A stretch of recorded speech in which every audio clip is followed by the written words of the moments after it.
Hola, ¿cómo están? Mi nombre es David González. En este día vamos a hacer un análisis del libro llamado El Derecho de los Jueces, el cual es un análisis del derecho en Colombia, de las fuentes del mismo y sobre todo de la doctrina jurisprudencial o de la jurisprudencia de las altas cortes y su obligatoriedad en las decisiones que toman los jueces al fallar al administrar justicia. Bueno, vamos a hacer un análisis del primer capítulo y lo vamos a enfocar desde cuatro preguntas o cuatro incógnitas principales propuestas dentro del marco de la clase de análisis jurisprudencial. La primera de ellas es que les voy a explicar cuál es el objetivo que el autor tiene principalmente con este capítulo del libro y encontramos que el objetivo que tiene el autor con este capítulo en específico es hacer un recuento histórico de cuál es el estado actual de la jurisprudencia en Colombia como fuente de derecho. Entonces, dentro de este contexto histórico, el autor nos va a abarcar por los antiguos ordenamientos jurídicos franceses y españoles en los cuales se empezó a adoptar un concepto llamado doctrina legal o doctrina probable, la cual tenía una connotación de persuasión en Francia y más de obligatoriedad en España. A lo largo de este capítulo, el autor nos va a ir desarrollando estos conceptos fundamentales para explicarnos cómo, desde en un principio, en unos ordenamientos de corte positivista donde la ley era puesta como la fuente fundamental y principal del derecho, tuvo que irse dándole cabida a la interpretación o la utilización de la jurisprudencia como una fuente alternativa para ir supliendo los vacíos legales que se pudieran ocasionar con respecto a la legislación de las leyes y a no tenerse en cuenta los contextos sociales de cada sociedad. Entonces, en resumen, el objetivo que tiene el autor con el primer capítulo del libro El Derecho de los Jueces es hacer un resumen histórico para que nosotros como lectores entendamos de dónde surge el concepto de jurisprudencia y de doctrina probable en Colombia y pues cuáles son los elementos históricos que ha tenido este concepto para constituirse en lo que es hoy en día. Bueno, ya desde este primer capítulo del libro podemos darnos una idea muy clara de qué es lo que nos quiere convencer el autor y tenemos unos argumentos que van enfocados a ello. Y es que lo que quiere hacer ver el autor es cómo en la actualidad la jurisprudencia o la doctrina jurisprudencial de las altas cortes realmente llega a constituir una fuente de derecho en nuestro ordenamiento jurídico.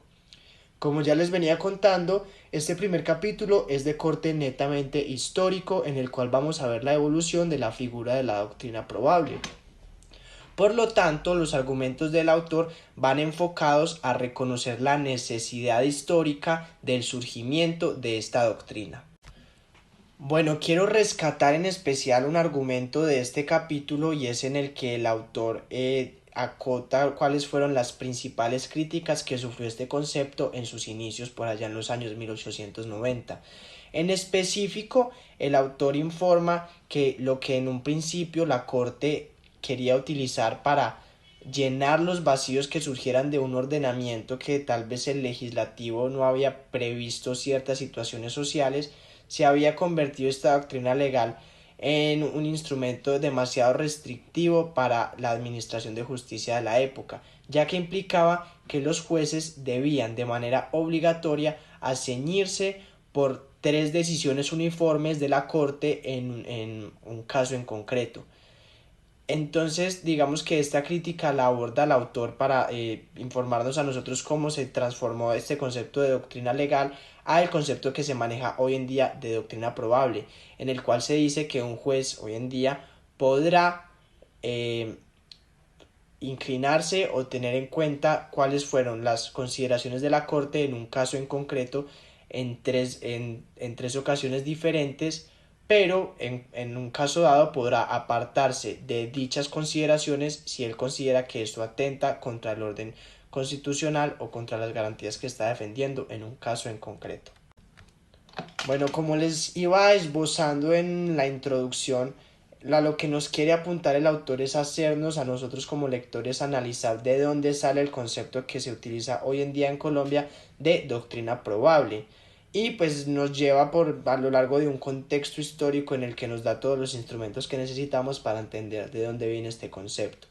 Por último, mis conclusiones como jurista de este capítulo es que es un gran capítulo introductorio dentro del libro El Derecho de los Jueces, en el cual su autor nos hace un recuento histórico, en el cual el autor nos da un esquema y un bosquejo de todo lo que vamos a abordar en este escrito y de cuál va a ser el análisis que él va a hacer respecto de las fuentes de derecho que nosotros podremos aplicar durante nuestra profesión a lo largo de la carrera y lo que queda, digamos, de estudio. No siendo más, este primer capítulo es un simple abrebocas histórico en el cual se trae toda una recopilación y se estudian todos los elementos de un concepto que pues hoy en día para los juristas es muy importante, que es el concepto de la doctrina probable en Colombia. Dando continuación a lo expuesto por mi amigo David Mateus en el primer capítulo, comienzo yo con el segundo capítulo respondiendo las 4 preguntas planteadas por usted, profesor. El objeto o finalidad del texto, según el autor, es analizar el control constitucional en Colombia, destacando el efecto de las sentencias de la Corte Constitucional y las decisiones judiciales en la acción de tutela. Se menciona la importancia de la autonomía judicial y la modulación de los efectos de las sentencias. También se aborda la percepción de activismo por parte de la Corte y la reacción del Congreso ante ello. Los argumentos más relevantes, según el autor, es cómo se discute la obligatoriedad de las decisiones de la Corte Constitucional en Colombia, tanto en casos de constitucionalidad como de tutela. Asimismo, cómo se destaca la importancia de la jurisprudencia constitucional y cómo ha evolucionado a lo largo de los años. Se menciona la doctrina de la cosa juzgada explícita e implícita, así como la importancia de las sentencias de tutela en la interpretación constitucional. La Corte ha reafirmado la fuerza precedencial de sus fallos, incluso frente a interpretaciones alternativas de otras cortes nacionales. Las conclusiones argumentativas relacionadas en el texto por el autor las dividí en 3 partes. Primero, la Corte Constitucional ha establecido que sus fallos son obligatorios en el sentido de la cosa juzgada constitucional, pero solo surten efectos en el caso concreto. Segundo, se ha reafirmado la importancia de la Constitución como fuente principal de derecho. Tercero, la Corte ha adoptado una posición compleja en cuanto a la obligatoriedad de sus fallos, respaldando la autonomía constitucional del Poder Judicial. Las conclusiones como jurista son: se puede concluir que la Corte Constitucional de Colombia ha desempeñado un papel crucial de suma importancia en el control constitucional del país, estableciendo precedentes y doctrinas que han impactado asimismo en la interpretación y la aplicación del derecho. La autonomía judicial, la obligatoriedad de las decisiones judiciales y la importancia de la jurisprudencia constitucional son aspectos fundamentales que han sido abordados en el texto. Además, se evidencia la complejidad de los debates en el sistema judicial colombiano